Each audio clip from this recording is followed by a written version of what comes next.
Fresh off the second annual Majic Summer Block Party, ladies and gentlemen, please welcome Mr. Tank. How you doing? Mr. Tank, I like Mr. that. Nice little ring to it. Mr. Tank. Now, I was joking with my friends earlier, and I said, where did he get this name? I don't recall anybody asking you, where did you get this? Did you have a tank head when you were small? Yes, you would point that out. Yes, I had a big head and a big stomach, and it originally, the original phrase was, tell that tank head boy to sit down somewhere. Are you serious? And then my grandmother said, that's my tank, leave my tank alone. And I became Tank. That was a real story? That's the real story. Wow. I wanted it to be way more superhero-ish, you know what I'm saying? But it ain't. That's okay. It doesn't matter now because now you're getting that R&B money. Yeah, now we're getting R&B money, man. Things have changed. Tank is now R&B music, you know what I mean? Yeah. And it feels good 18 years later to still be Tank. Let's talk about that because people don't understand what it takes to really last in this industry. And I like to say, I think it has something to do with your talents beyond just the singing, but the writing. Like, you've been able to sustain. I've been able to be around and not be around. Mm-hmm. You know what I'm saying? Like, and a lot of times you'll burn yourself out. Mm-hmm. You know what I'm saying? Like, you'll be the center of attention all the time, and then people are like, all right, I'm tired of that. Who's next? You know what I mean? But I've been microwave people. Yeah, I've been able to be behind the scenes and still work and still be on the charts, still be in the movies, do the other things, and then come back 5 years later or 3 years later and be an artist myself and and still be successful. So, I mean, I'm just competitive. You know what I mean? Okay. When it comes to, there we go. I'm an athlete first. So when it comes to fighting for space, that's what I'm built for, man. But how do you fight? If there was an artist out who's only been in the game, 5 years, and they said, Tank, we're looking for the blueprint, what would you tell them? Individuality.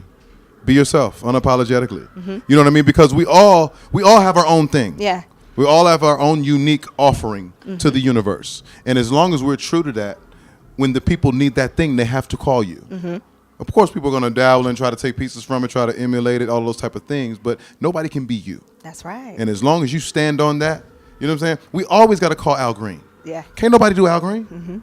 We always got to call Babyface. Nobody else can do Babyface. But let me ask you this. When you say no one else can do you, you've written for a lot of big artists, big names, someone you respect like Jamie Foxx. When I used to hear Jamie Foxx record, I knew I could hear Tank, even in his music, as unique as he is. Well, it's funny because we're a lot alike, and not even just personality, but even the cultivating of our gifts. We both came up in church. We both was raised by a grandmother. You know what I'm saying? We both sound alike, so that doesn't help. You know what I mean? Yeah. So there are a lot of similarities to where when we came together, it just made sense. Okay. Now, I heard a funny story about you.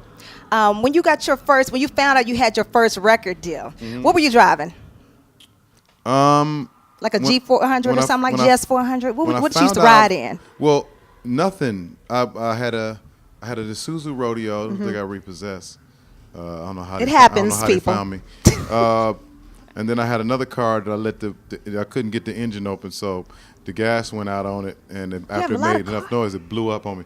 A lot of crazy things happened. So at this time, I was catching the bus when I got my record deal, and then when I got my first check, my real check, I went and got me a Lexus GS300 Platinum Edition, black on black. Leather? With the leather seats. Sunroof? Sunroof. So I heard that you really partied hard when you first got that check. A lot of strip club activity. And I also heard that you stayed out late. You tied? Made sure I tied. Well, that's so funny. I'm glad that you mentioned the church because I heard that you had your money, stayed out all night, came home really late. Parked in the front yard with your foot still on the brake. Somebody knocked on the window and told you had to be at church in the next 5 minutes. Yeah, so you went straight from the club to the church. I went straight. I had all sorts of strip club dust on me. From the strip club straight to the church house to play the organ? To play the piano. I had to lead the service. And listen, this is the misconception about church. It's not where you go once you're perfect. It's where you go when you need perfecting. Hey, man, if you would just let somebody use you on today. Yes, I needed to get it off me off me in a real way. So I went to that place. I just want to know what spirit you were flowing in. The spirits from the night before or the spirit of the Lord? Which spirit were you flowing in? We cannot, let's not speak to the spirit right now. Let's just speak to the cleanliness that I received once I got there. Okay, amen. All right. You heard the message and everything that day. I kind of heard the message. I was sleepy, but I heard it. I knew it was meant for me, and it touched me.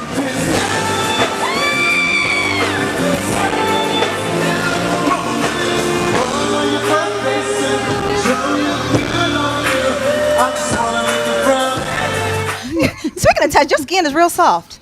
Have you been using? I try to oil up. You've been using your girls' scrub. I rock my Kills. Yes, I do use the mittens. Make sure you make sure you exfoliate with the Zena Foster body exfoliating mittens. Buy some of those. You buy some for your family. They work. Yeah. You saw she just touched me, right? He was really Zena. They work. He's really smart, soft girl. He's really soft. So I'm soft. Let's talk about this Babs to the bone. I love that. What does that mean? That hashtag. That is so Babs to the bone. Did you think of that, or did she think of that? I thought of that. Zena girl. I thought, give me my credits. Give me my credits. I thought of that, and we're gonna tie that knot. All right, you guys, and hold on to God's unchanging hand. So happy he's here. He just ripped the stage. You know, he helped Joshua. Oh Lord, he said he didn't want to stay at the church. He helped Daniel. So, real quick question. The lions. He helped Gilligan get off the island. Okay. Specialness right back here.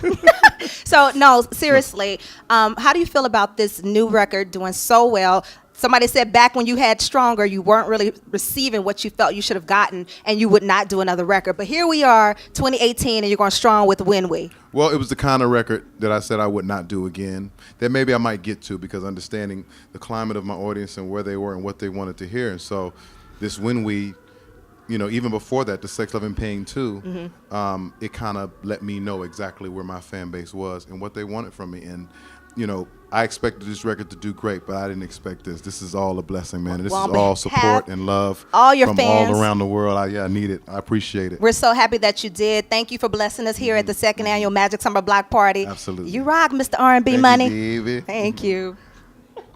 Thank